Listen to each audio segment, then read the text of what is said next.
우한 폐렴, 코로나19 사태로 다들 너무나 힘겨운 시대를 보내고 있습니다. 그럼에도 불구하고 우리는 하나님의 일을 더 열심으로, 더 전심으로, 더 사력을 다해 감당하지 않을 수 없습니다. 북한 구원과 복음 통일과 제사장 나라의 사명을 위해 이때야말로 더 크게 외쳐야 할 시대입니다. 저도 유튜브를 통해 말씀을 전하는 것이 상황과 여건이 허락되고 좋아서가 아닙니다. 말씀에 기갈이 없게 하기 위해서, 또한 이것이 저의 하나님께서 주신 부르심과 택하심이기에 부인할 수 없는 것이기도 하고요. 저에게 하나님이 주신 달란트기에 전하지 않을 수 없습니다. 오히려 다른 재능들이 없기 때문에 이 한 달란트를 하나님께 영광을 돌려드리기 위해 사용하고 있는 것입니다. 힘들고 괴롭고 아프고 캄캄하고 어두운 시절을 보내고 계신 많은 분들이 더욱더 하나님의 그 부르심과 택하심을 이루기 위해 연약해진 무릎을 일으켜 세워 기도하기 시작할 때 하나님께서 역사의 반전과 역전을 이루어 주실 거라고 저는 믿습니다. 존 웨슬레 목사님이요, 영국의 경건주의 운동을 일으켰던 분이죠.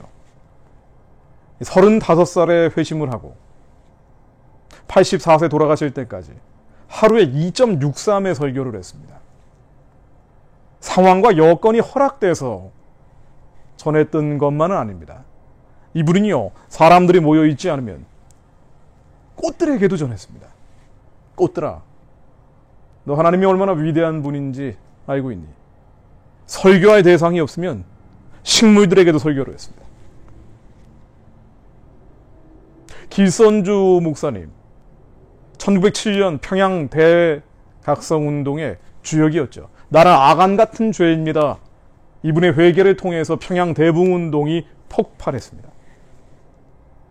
이분이 평생 돌아가실 때까지 17,000번의 설교를 했는데요, 체력이 좋아서가 아닙니다. 이분 설교하다가 돌아가셨습니다. 1년에 425회, 365일 있는 1년 그 425회 설교를 했죠. 지금처럼 교통이 발달될 때가 아니기 때문에 그야말로 상상을 뛰어넘을 정도로 말씀을 전했습니다. 그리고 독립운동가이기도 했습니다. 나라와 민족을 향한 하나님의 부르심, 택하심이 어디 있는지 전했던 분이기도 하죠. 언더우드 선교사는요, 1916년 10월 달에 돌아가셨는데요, 이분이 돌아가시는 바로 그 해, 조선의 영혼들을 살려내야 한다고 전 세계 영미권을 중심으로 보낸 편지들이요, 무려 2,300통입니다. 아니, 2,300통을 10달 동안 쓰려면 어떻게 해야 되나요? 한 달에 230통을 썼다는 얘기입니다. 프린터로 찍어낸 게 아닙니다. 그분이 피를 토하며 썼습니다. 하루에 몇 통씩, 또 죽어가는 조선의 어린아이들을 살려내야 합니다. 우리의 다음 세대를 위해 학교를 세워주십시오. 연희 전문은 그렇게 세워졌죠. 이분이 당대에 만들었던 것이 아닙니다. 하나님이 주신 달란트, 그게 3달란트, 5달란트, 10달란트, 많은 달란트가 아니라 할지라도 그 한 달란트를 땅에다 묻어버리지 않고 악하고 게으른 종이 되지 않게 하기 위해서 열심으로 전심으로 하나님께 영광을 올려드렸습니다. 마태복음에 나오는 말씀이죠. 25장 25절입니다. 왜 한 달란트 가진 자가 땅에다 묻어버렸느냐? 그가 이렇게 얘기합니다.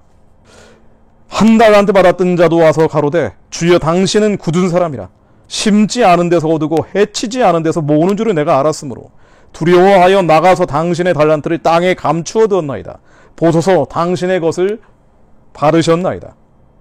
이 한 달란트를 땅에다 묻어버렸습니다. 그러면서 얘기하기를 당신은 심지 않은 데서 거두고 해치지 않은 데서 모으는 뭐든지 다 할 수 있는 분 아닙니까? 아니 고작 나한테 한 달란트 줘놓고 뭘 기대하십니까? 아니 저기 여러 달란트 많은 사람들, 이 달란트가 재능이죠. 탤런트, 정확히 같은 단어입니다. 이 재능 많은 사람들, 돈 많은 사람들, 건강 좋은 사람들, 수많은 재주 있는 사람들 다 내버려두고 나한테 고작 한 달란트, 나에겐 건강도 주지 않았고요, 돈도 주지 않았고요, 상황도 여건도, 아니 이런 늪 속에 빠뜨려 놓고 무슨 나에게 하나님의 일을 하라고 하셨습니까? 라고 따진 거예요. 하나님 다 하실 수 있는데. 그래서 얘기하기를 두려워하여 나가서 당신의 달란트를 땅에 감추어 두었나이다. 잘 보관해 놨습니다. 당신의 것을 받으셨나이다. 그때 그 주인이, 주님이 말씀하십니다. 이 달란트 비유는 천국을 예수 그리스도께서 비유하시며 마지막 때 벌어질 일들에 대한 상징으로 말씀하셨죠. 자, 이 하나님께서 대답하여 가로되 악하고 게으른 종아, 나는 심지 않은 데서 거두고 해치지 않은 데서 모으는 줄로 네가 알았느냐? 그러면 네가 마땅히 내 돈을 취리하는 자들에게나 두었다가 나로 돌아와서 그 본전과 별일을 받게 할 것이라 하고, 그에게서 한 달란트를 빼앗아 10달란트 가진 자에게 주어라. 무릇 있는 자는 받아 풍족하게 되고 없는 자는 그 있는 것까지 빼앗기리라. 이 무익한 종을 바깥 어두운 데로 내어 쫓아라. 거기서 슬피 울며 이를 갈미 있으리라 하리라. 우리는 한 달란트 받은 자들입니다. 달란트가 많지 않습니다. 돈도 많고요, 건강도 허락되고요. 상황과 여건이 좋은 사람들은요, 하늘의 것을 구하기가 어렵죠. 땅의 것을 찾아다니기가 쉽상입니다. 그래서 부자가 천국에 가기 어려운 거죠. 부자여서가 아니라 모든 상황과 여건들이 좋으면은요, 왜 하늘의 것을 바라보겠습니까? 고난도 있고 시련도 있고 환난도 있고 어려움이 있어야 뭔가 이 인생에 대해서 깊이 생각해보고 초월적인 것에 대해서 고민도 해보고, 나는 왜 태어났을까? 하나님이 나를 향한 부르심은 어디 있을까? 나를 왜 택하셨을까? 그렇게 궁리해 보는 거 아니겠습니까? 그래서 하나님께서 우리에게 아주 작은 달란트를 주셨지만 딱 한 달란트를 주셨다 할지라도 우리는 투덜거려서는 안 됩니다. 하나님 다 하실 수 있는데, 아니 하나님이 지금 당장 북한을 구원하고 복음 통일하고 선교하는 나라 만드실 수 있지 않습니까? 예수님 오실 길을 주님께서 다 하실 수 있지 않습니까?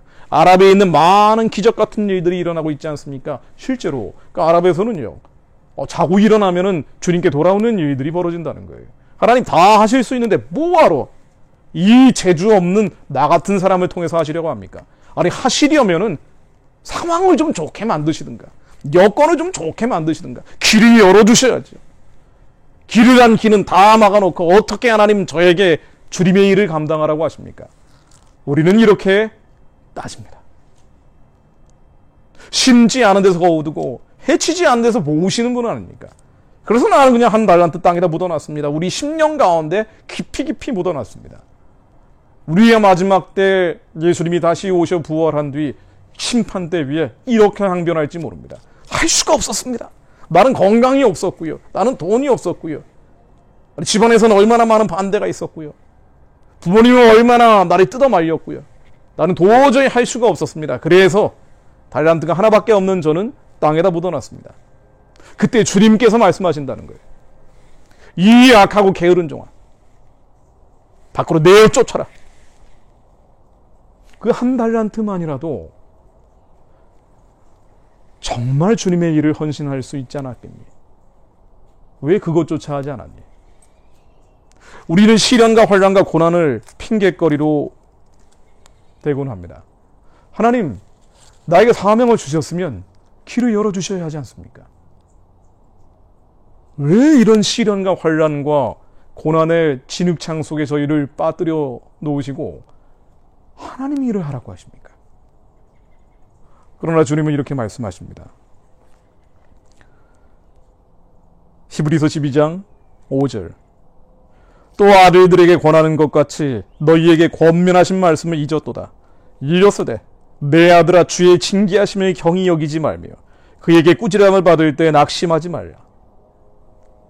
낙심하지 말라. 주께서 그 사랑하시는 자를 징계하시고 그의 받으시는 아들마다 채찍질하심이라 하셨으니, 사랑하는 자를 징계하시고 받으시는 아들마다 채찍질하십니다. 정말 사랑했던 예수 그리스도는 십자가에 달리게 하셨습니다. 예수 그리스도도 왜 주여 어찌하여, 우리는 하나님의 뜻, 그 깊으신 우물 속으로 들어가지 못할 때가 많지만 이 시련과 환난과 고난, 감당할 수 없는 어려움 앞에서 우리 안에 있는 이 달란트를 땅에다 묻어버리고 난 도저히 못하겠습니다라고 두 손 두 발을 다 들어버릴 때가 많지만, 주님은 사랑하시는 자를 징계하시고 그 받으시는 아들마다 채찍질하십니다. 왜 이렇게 하시는 거 아니에요? 왜 이렇게 하실까요? 너희가 참으면 징계를 받기 위함이라. 하나님이 아들과 같이 너희를 대우하시리니, 아들과 같이 너희를 대우하시리니 어찌 아비가 징계하지 않는 아들이 있으리요. 우리의 겉사람이 죽고 속사람이 살아나게 하기 위해서 우리의 타락한 본성들, 부패한 자아가 완전히 죽어버리고 순도 99%이지만 100%로 만들게 하기 위해서 하나님은 우리에게 고난과 시련과 환난을 주시고 우리에게 1달란트 주시고 그것이 이루어지지 않는 상황과 환경으로 몰고 가실 때가 너무나 많다는 겁니다. 그의 사랑하시는 아들, 받으시는 자이기 때문에. 징계는 다 받는 것이오늘 너희에게 없으면 사생자요 참 아들이 아니니라. 또 우리 육체의 아버지가 우리를 징계하여도 공경하였거든 하물며 모든 영의 아버지께 더욱 복종하여 살려 하지 않겠느냐. 저희는 잠시 자기의 뜻대로 우리를 징계하였거니와 우리 하나님은 우리의 유익을 위하여 그의 거룩하심에 참여하게 하시느니라. 그의 거룩하심에 참여하게 하기 위해서. 우리는 거룩하지가 않죠. 우리의 심장은 하나님의 영으로 새롭게 태어난 피조물이 되었지만 우리의 머리는 여전히 잡념과 망상들로 가득 차 있습니다. 육신의 정욕과 안목의 정욕과 이생의 자랑으로 빼곡히 들어차 있습니다. 이 거룩하지 않은 우리들이 이 거룩함에 참여하게 하기 위해서 주님은 우리에게 징계를 주실 때가 있습니다. 고난을 주실 때가 있습니다. 시련을 주실 때가 있습니다. 환난을 주실 때가 있습니다. 무릇 징계가 당시에는 즐거워 보이지 않고 슬퍼 보이나, 그렇지요, 즐거워 보이지 않죠. 슬픕니다. 꿈을 주셨으면 꿈을 이루어 주셔야죠.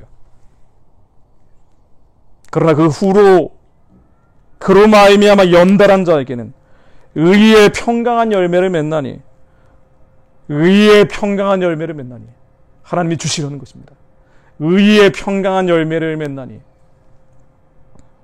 그러므로 피곤한 손과 연약한 무릎을 일으켜 세우고 너희 밭을 위하여 고른 길을 만들어 저는 다리로 하여금 어그러지지 않고 고침을 받게 하라. 의의 평강한 열매를 맺게 하기 위해서 주님이 주시려는 겁니다. 의로움이라는 건 죄 짓지 않는 것이죠. 이 죄 지으려고 하는 육신의 정욕과 안목의 정욕과 이생의 자랑이 계속 새싹처럼 돋아나는 우리의 타락한 본성, 부패한 자아를 완전히 죽이고 주님의 거룩함에 참여하게 하여 의의 평강한 열매, 이제 죄가 완전히 사라진 의의 평강한 열매를 맺게 하기 위해 하나님은 우리에게 고작 1달란트만 주시고 그나마 이 1달란트도 온전히 이루지 못하도록 길을 막아버리는 경우가 많다는 겁니다.